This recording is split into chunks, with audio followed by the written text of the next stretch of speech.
parent in the traditional system, and I have never been a critique of the traditional system until I became a parent myself. I'm a parent of 3 children, all under the age of 10, one just in grade 1, the other one is 3 years old, and the last one is almost a year now. So my commitment and my interest in education is a very personal thing. It's personal because as a parent, I want what's best for my children, and the only job that I have as a parent is to ensure that I make those children responsible citizens and people that can take care of themselves and can give back to their community and society and their country and their continent and the world at large. So because of that, I look at myself and I say, okay, I am a product of the traditional system. What are the things that I didn't like about the traditional system that I find different from the Montessori system that I find myself in now? And one of the biggest things that I find is very different is that when I was going through school, I would say in general, obviously everyone will say that they're clever. I think I'm clever. But when it comes to exams, I get a very decent pass because I try to understand. So I learned to understand. No matter what it is that I do, I try to learn to understand. I immerse myself in what I am doing and try to get the inner reasoning of why it works. And I found that one of the things that happened in the traditional system is that I'd get to school, I'd be graded, especially in the Zim system. That's the one that I remember the most because that's where I spent a lot of my conscious time as I grew up in. I was first in grade 7 here and Form 1 to Form 6 here. And I remember one of the startling things is that you have your A schools, your top schools. They're great schools, and they taught us a lot of values, and a lot of who I am comes from going to these good schools. So they obviously have some good that they have done for us, and they've served a purpose. Just like the first car, Ford, when he created it, it worked. But then for us to still use Ford's creation now would be a bit tricky. So for me, the traditional system worked. But when I walked into the system, I found that I'd be placed in your A class. And then every so often they grade you. They put you through these tests where they want to grade you and put the A class, B class, C class, and so forth.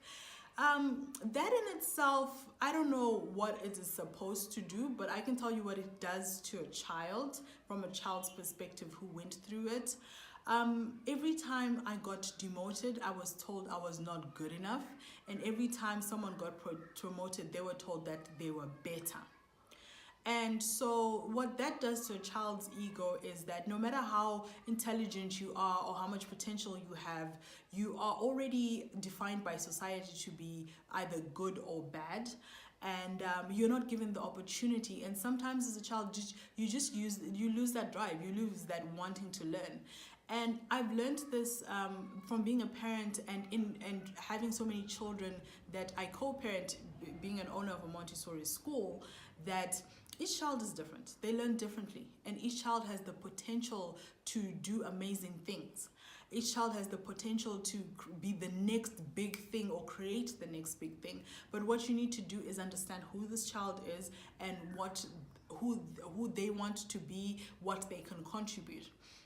So with the Montessori system, the one thing that it's trying to answer is the question, who am I?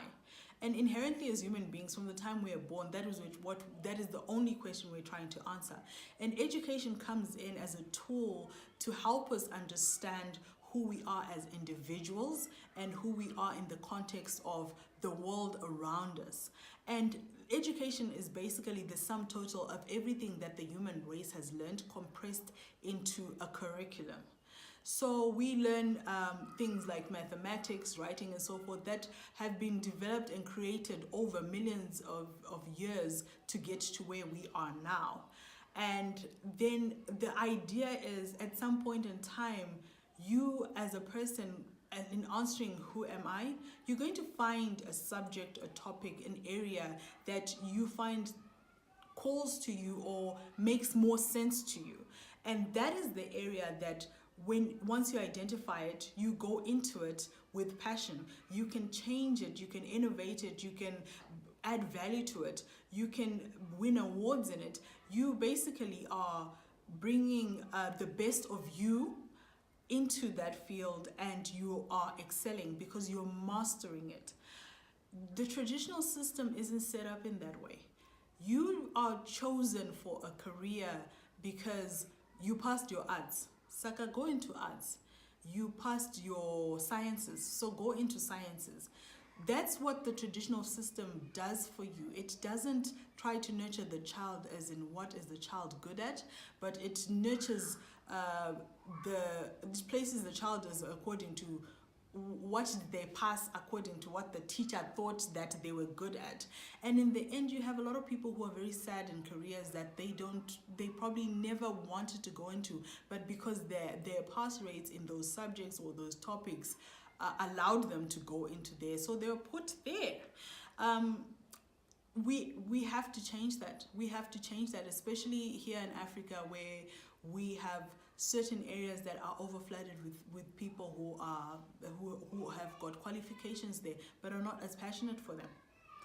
And the only way we can do that is create a learning system where we nurture the child as an individual. And at Mutendi Montessori, that's what we do. We look at the child as an individual. We teach the child as an individual. When we say we're assessing the child, we're not assessing them to put them in A, B, C, or D. We are assessing this child so we understand what their strengths are, what their weaknesses are, so that we can work with them so that they can get better at the places that they're weak at, and that they can excel in the places that they're strong at. And as they grow as an individual, we as a school grow because we know we've contributed to our communities, we've contributed to our country, we've contributed to our continent. We have contributed in a way where we have brought the next leaders, the next game changers, the next innovators up onto the plate. Thank you so much for watching us.